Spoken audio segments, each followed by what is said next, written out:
When most people hear From Software, they think of getting their face kicked in by a giant monster with a health bar the size of your self-esteem. But before Dark Souls, before Elden Ring, and even before mechs, this studio made office tools. Yeah, spreadsheets, business software, and somehow they evolved into one of the most influential game developers of our time. This is the story of how From Software went from forgettable to legendary.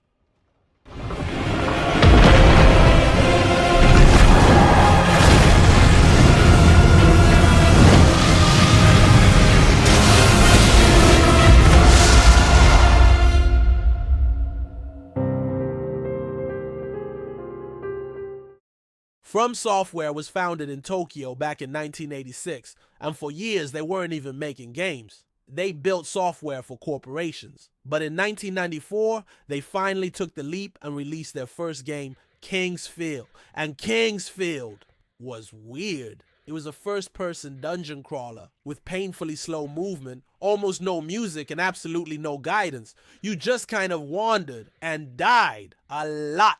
Sound familiar? It was the spiritual ancestor of Dark Souls. Rough around the edges, but the core vibe was there. It didn't sell like crazy, but it planted a seed.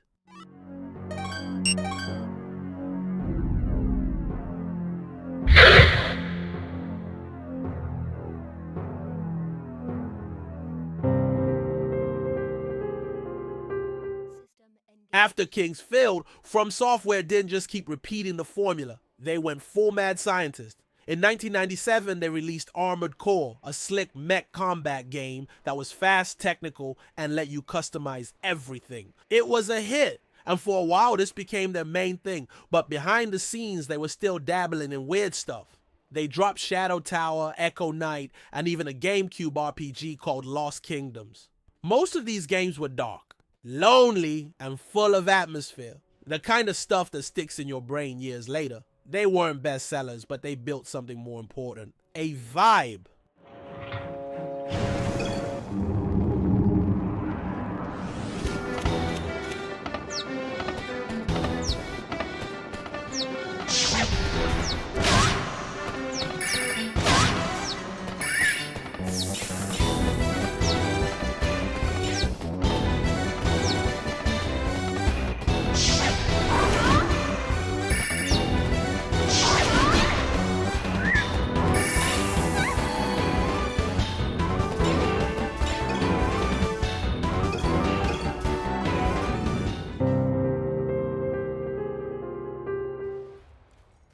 Then came 2009, and everything changed with Demon's Souls. Sony didn't even want to publish it outside Japan. Reviewers didn't know what to make of it, but players were obsessed. You die constantly, you lose your souls. And you keep going anyway, because every death taught you something. Every corner felt dangerous and meaningful. Demon's Souls wasn't just a hard game. It was a game that respected your intelligence.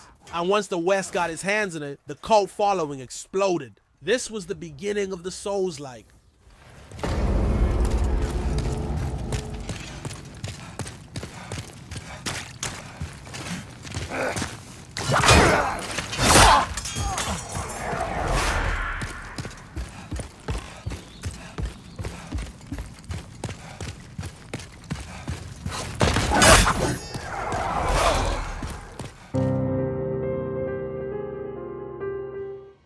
In 2011, they followed it up with Dark Souls, and that's when things really took off.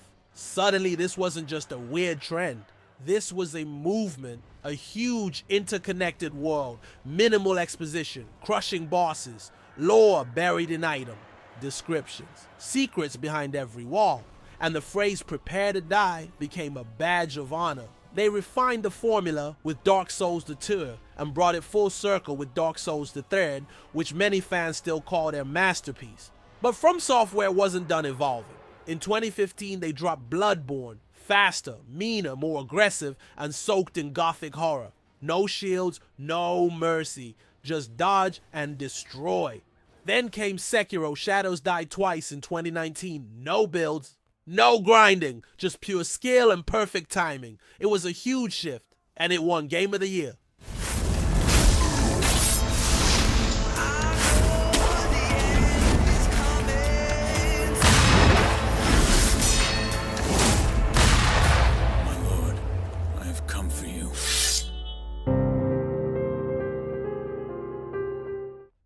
And then, Elden Ring.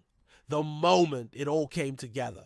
It was everything they had learned, placed into a massive open world. A world you could truly explore without waypoints, without hand-holding, just you, your curiosity, and a whole lot of danger. It was mysterious, beautiful, punishing, and it sold over 20 million copies. Elden Ring wasn't just a Souls-like, it was a cultural moment, and it proved that FromSoftware could go big without losing what made them great. Flame of ambition. Someone must extinguish thy flame.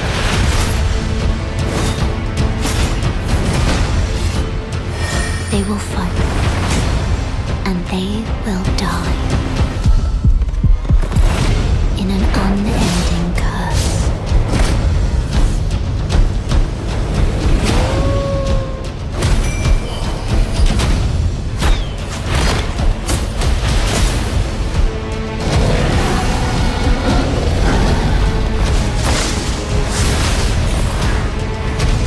For how else is a champion or a lord to be born?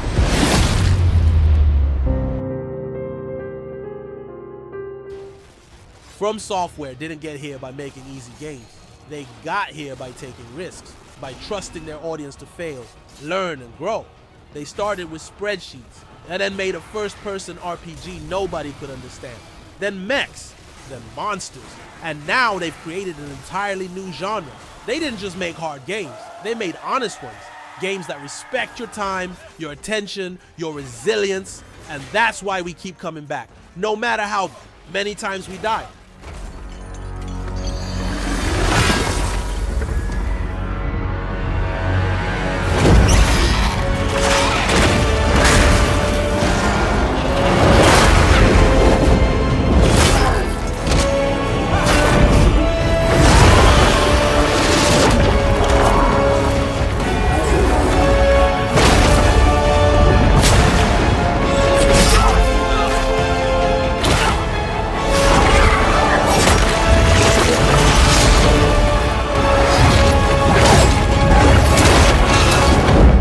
So I'm curious, what was your first FromSoft game?